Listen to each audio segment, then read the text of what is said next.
신앙생활을 막 시작하는 사람도, 그리고 평생을 신앙생활을 해왔던 사람도 한결같이 묻는 질문이 있습니다. 믿음이라는 게 뭘까? 믿음이라는 게 뭘까? 믿음은 성실성입니다. 오늘 본문이 우리에게 가르쳐주는 첫 번째 메시지입니다.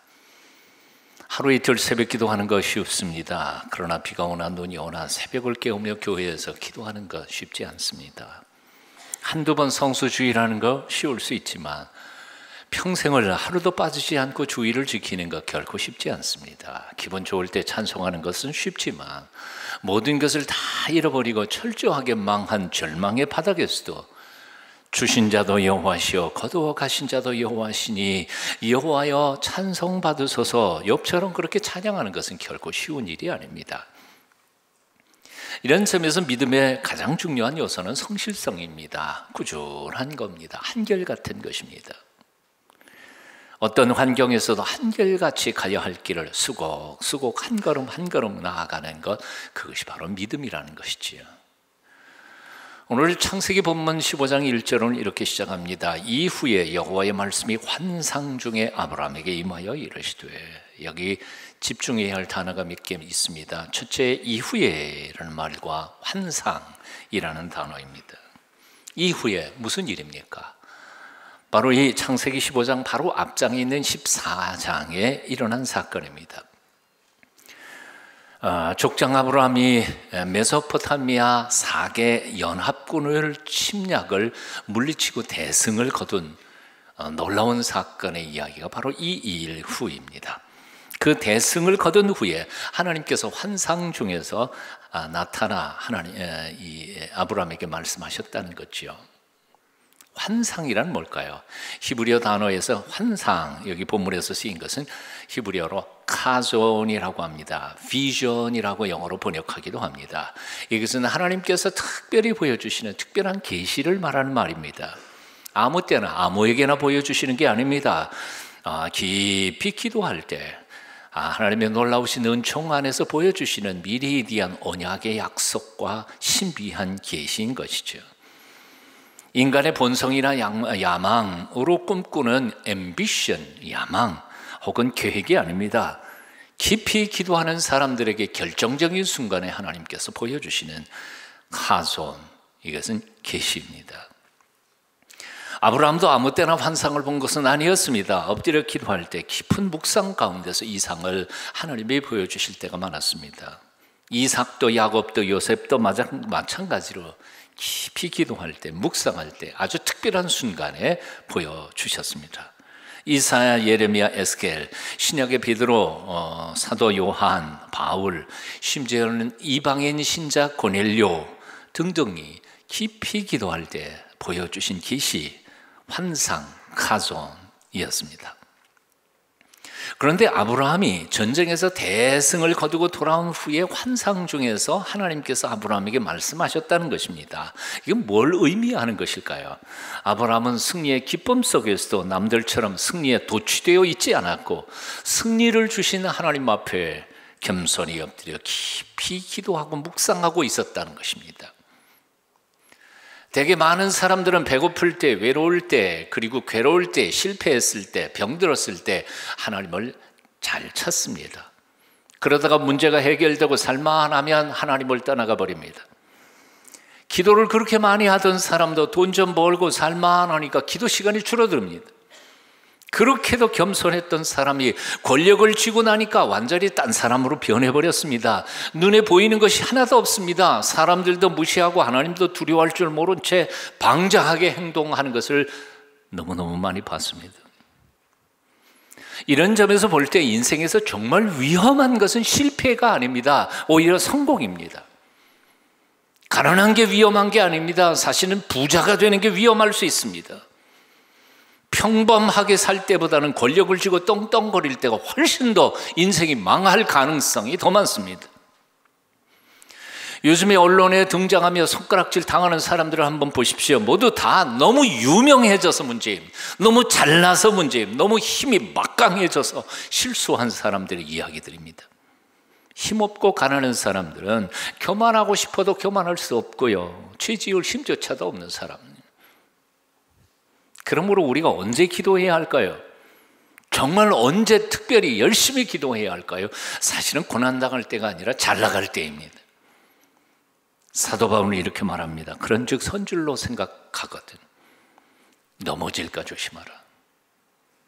선줄로 생각할 그때 우리가 정말 조심해서 기도해야 합니다. 성공한 후에도, 돈을 많이 번 후에도, 권력을 쥔 후에도, 전쟁에서 대승을 거둔 후에도 여전히 하나님 앞에 엎드려 겸손히 무릎을 꿇고 기도하는 사람이야말로 참으로 위대한 신앙인일 것입니다. 아브라함이 바로 그런 사람이었습니다. 조그만 부족의 족장으로서 메소포타미아의 4대 강대국 연합군을 물리친 후에도 그는 교만할 줄 몰랐습니다.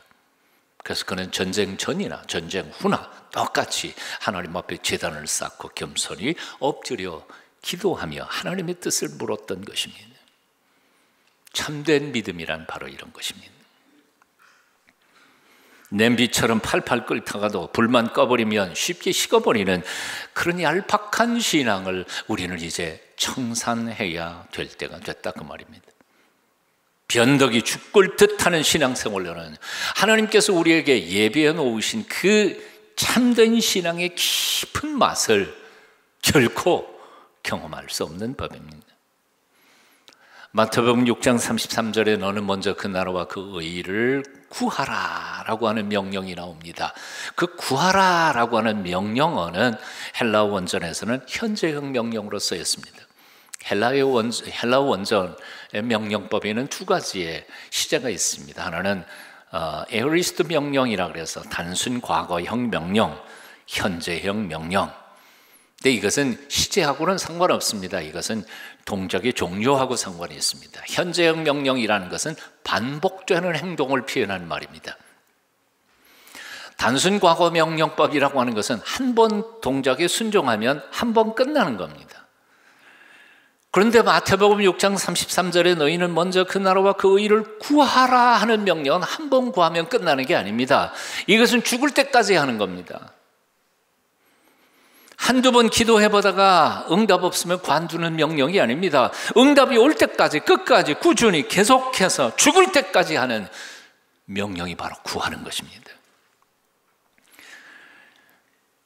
히브리서의 핵심 문장인 예수를 깊이 생각하라 라는 그 말씀을 J.B. 필립스라고 하는 사람은 이렇게 풀어서 썼습니다. 영어 성경에서 너의 마음을 예수께 붙들어 매놓으라. 의미가 와닿는지 모르겠습니다. 우리가 예수님을 깊이 생각한다는 게 뭘까요? 그거는 망아지처럼 텅 뛰어다니는 이 마음이라는 놈을 딱 붙잡아 매는 겁니다. 어디에다가? 예수님께 붙잡아 매는 거예요. 꼼짝 못하도록. 우리는 눈 감고 30초만 있으면 이 마음이 온 세계를 다 휘둘고 돌아다니지 않아요. 예수를 깊이 생각한다는 말은 이 마음을 바로 그 예수님께 붙잡아 매라는 뜻이에요. J.B. 필립스가 얼마나 핵심적으로 그 본문을 썼는지 몰라요. 그 똑같은 본문을 Amplified English 버전의 그 확대 성경이라고 하는 성경이 보면 또 이렇게 번역을 했어요. 예수님을 목표로 정하고 죽어라고 쫓아가라 이렇게 번역을 했습니다. 그러니까 예수님을 깊이 생각하고 신앙생활 한다는 게 뭘까요? 예수님을 딱 목표로 잡았으면 앞뒤 돌아볼 거 꼭 그냥 딱 죽으라고 똑바로 쫓아가는 거. 그게 바로 신앙이라는 거지. 찰스 윈돌은 Living over the level of mediocrity, 평범하게 사는 수준에서부터 한 단계 높게 사는 그 삶에 대한 이야기. 그 책 억지로 번역하면 그렇습니다. 제가 번역을 해보니까 제목은 이래요. 그럭저럭 사는 삶을 뛰어넘어 살기. 그런데 이 책에서 신앙이란 뭘까? 그는 이렇게 정의했습니다. 믿음이란 주변 상황에 상관없이 죽어라고 그것을 붙들고 늘어지는 거. 불독이 한번 물으면 안 넣는 것처럼 말이죠. 웃자고 한 얘기인데 한 명도 안 웃네요. 신앙이라고는 한 번 물으면 그냥 끝까지 물고 늘어지는 게 신앙이라는 거예요. 아주 오래전에 아주 유명한 목사님 한 분이 자기 자서전에 쓴 얘기가 있어서 내가 얼마나 감동을 받았는지 몰라요. 그 목사님이 경상도 산골에 들어가서 목회를 하실 때 신방을 갔습니다. 어떤 할머님이 신방 와달라 그래서 부탁해갖고 그 집에 딱 들어갔더니 문을 열고 들어가자마자 놀랐습니다. 왜냐하면 염주가 걸려있고 며칠 전에 돌아가신 할아버지의 신위가 모셔져 있고 그 옆에 십자가 또 걸려 있었던 거죠. 뭐 있으란 건 다 있는 거예요. 그러니까 약간은 화가 난 이 목사님이 할머니한테 이렇게 말했습니다. 이 먹고! 그러니까 할머님이 뭐 아무런 죄책감 없이, 아니 목사님 이것도 모르세요? 이거는 염주고 절에 올라갈 때 하는 거고요. 요거는 신이고 우리 영감님 제사 드리는 거고, 요거는 예수님 십자가 아닙니까? 아니 어떻게 세 개를 다 걸어놨냐? 그랬더니 할머님이 하시는 말씀이 셋 중에 하나는 맞겠죠. 목사님이 돌아 나오시면서 이렇게 말했다고 합니다. 셋 중에 하나도 안 걸리겠수다. 결단을 해야죠.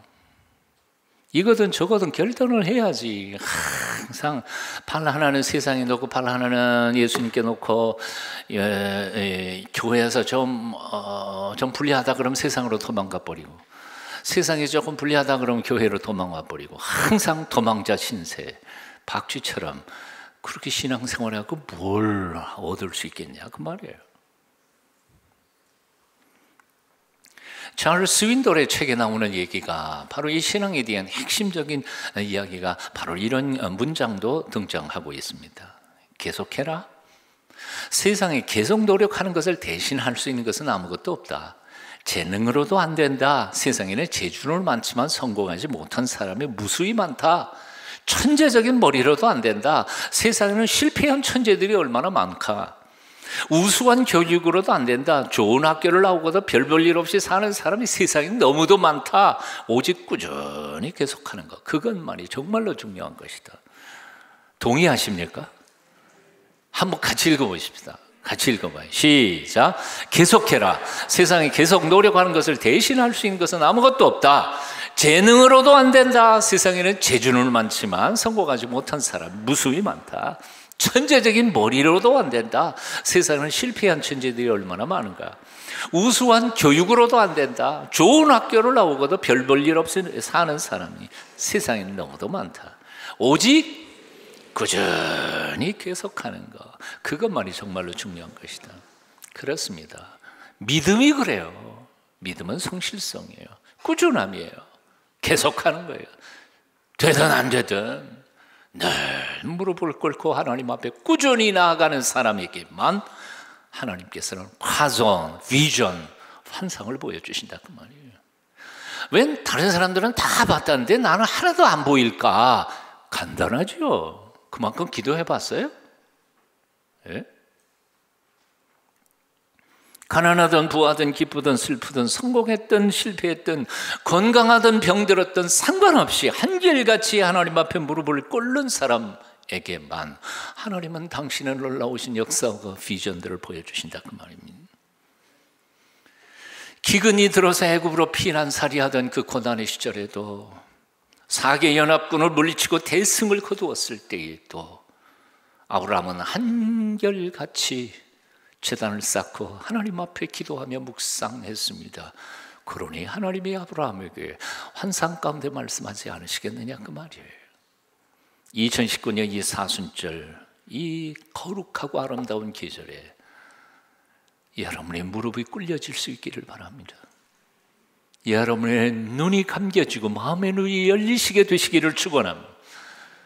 그리하여 내게도 하나님의 가성이, 비전이 보여지고 들려줄 수 있게 되기를 축원합니다. 한번 따라해 보십시다. 믿음은 성실성이다. 아멘. 두 번째 믿음은 환경을 초월하여 하나님만 의지하는 것입니다. 믿음이 뭡니까? 내 형편, 조건, 환경 바라보거나 의지하지 않고 오직 나를 인도하시는 하나님만 바라보며 하나님만 의지하는 것입니다. 한번 따라해 보시겠습니다. 하나님만 바라보며 하나님만 의지하는 것이다.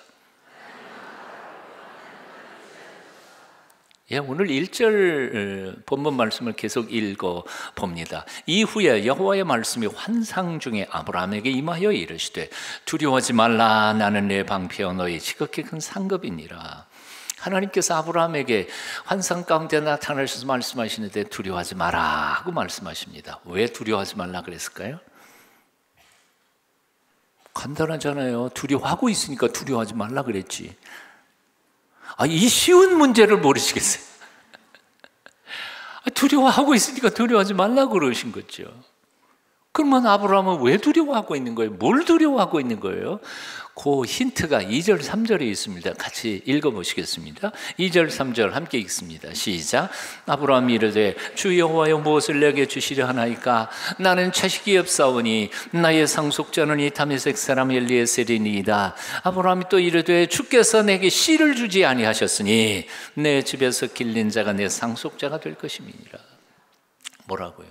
아브라함이 지금 뭘 두려워하고 있습니까?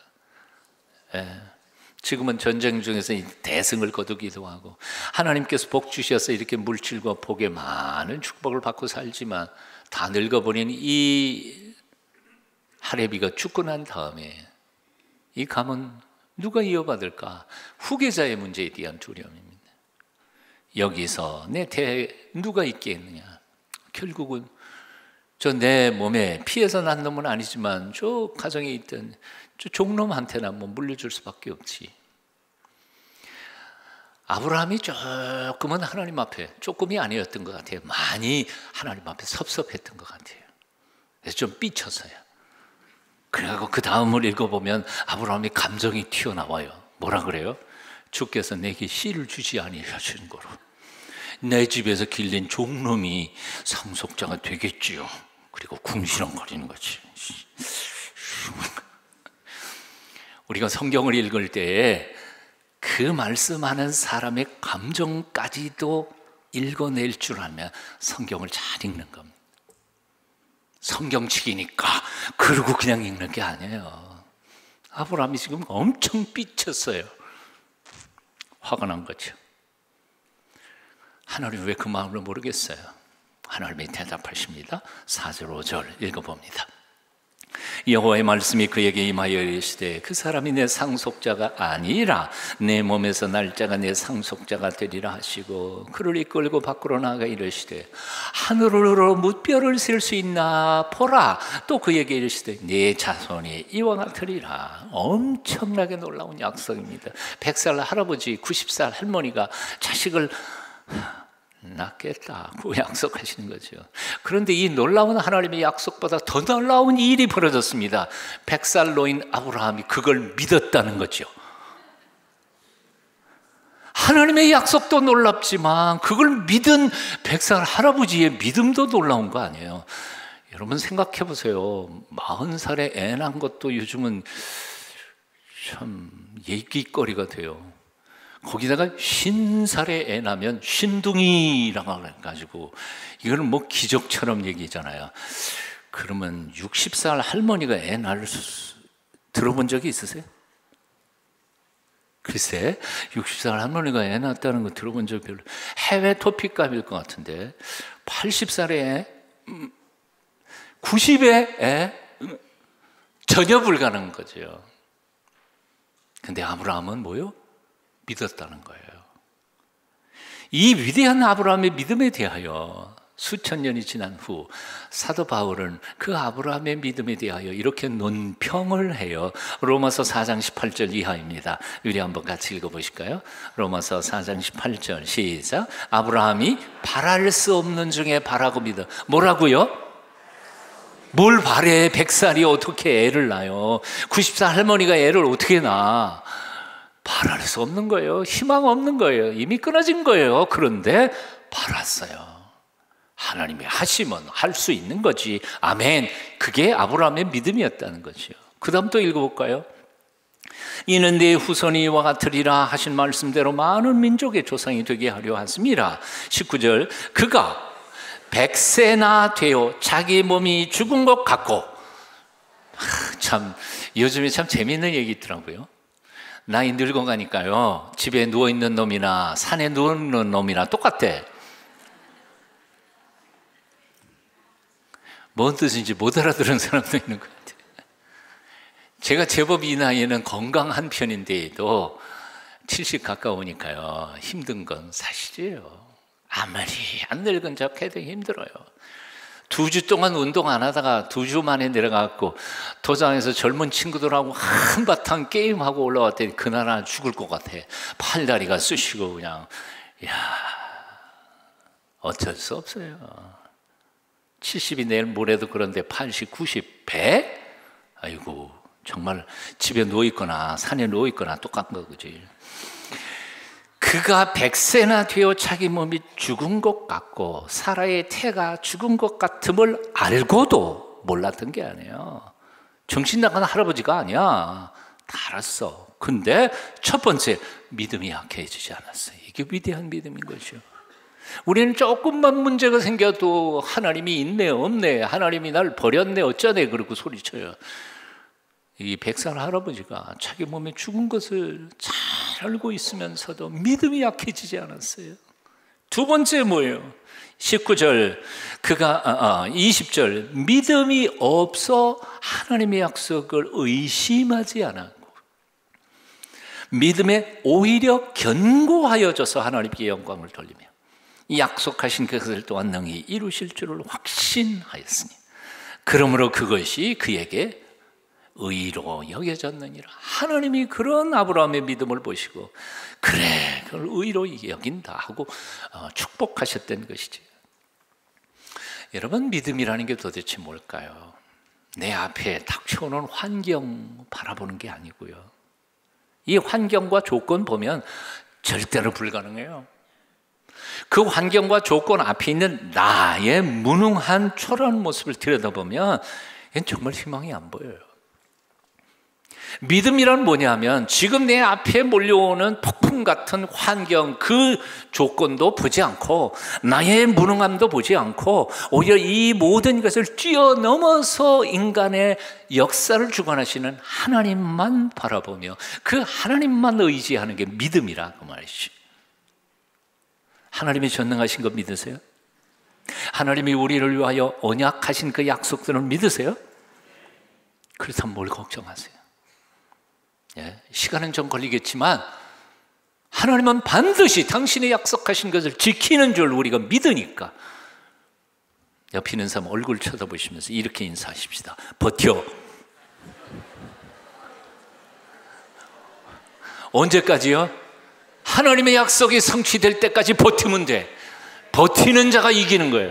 그게 믿음이야. 아멘. 믿음이 없이는 하나님을 기쁘시게 못하나니 하나님께 나아가는 자는 그가 계신 것과 하나님이 살아계시다는 것과 그가 자기를 찾는 자들에게 상 주시는 이심을 믿어야 할지니라.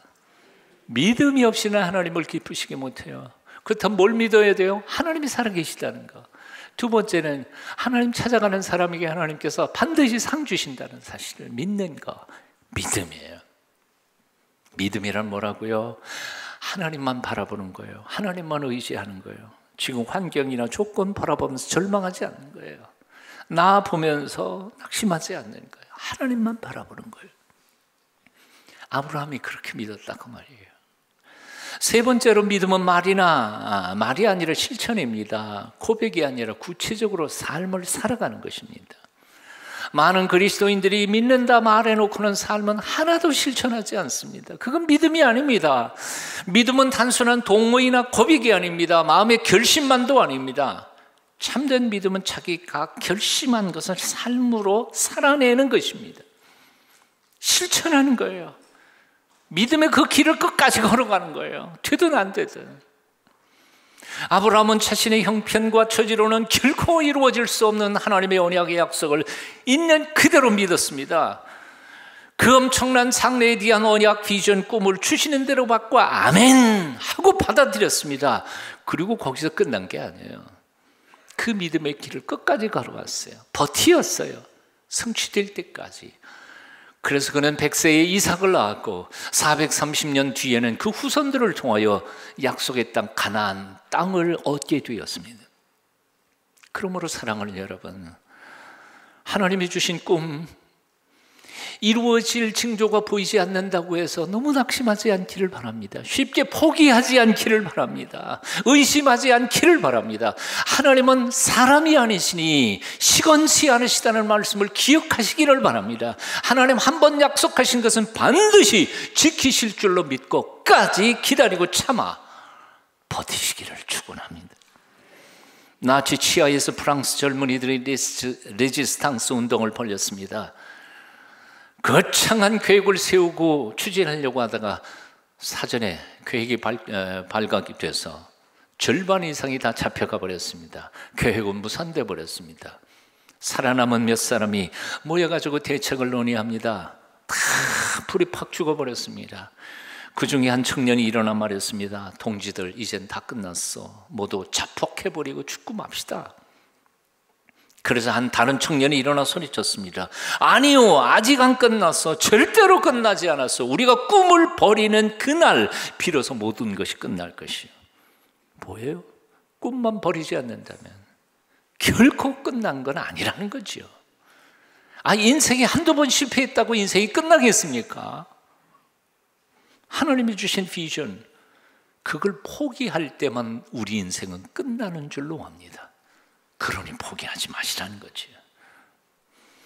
1965년 7월에 영국 웨일스 지방 시골에 한 소녀가 태어났습니다. 그 소녀가 25살 되던 1990년에 갑자기 어머니가 돌아가셨습니다. 둘이 살다가요. 그런데 며칠 못 가서 일하던 직장에서 또한 해고당하기도 합니다. 먹고 살 방법이 없었습니다. 그래서 할 수 없이 누가 소개를 해주는데 포르투갈 가면 영어 교사 강사하면 먹을 수는 있다. 그래서 포르투갈로 정처 없이 갑니다. 거기서 영어 강사를 하다가 현지 기자 한 사람 만나가지고 사랑에 빠져서 결혼을 합니다. 1992년에 결혼을 하는데 제시카라고 하는 예쁜 딸을 낳습니다. 낳은 지 얼마 안 돼가지고 헤어집니다. 결국 거기도 살 수가 없어서 어린 딸을 품에 안고는 영국으로 돌아옵니다.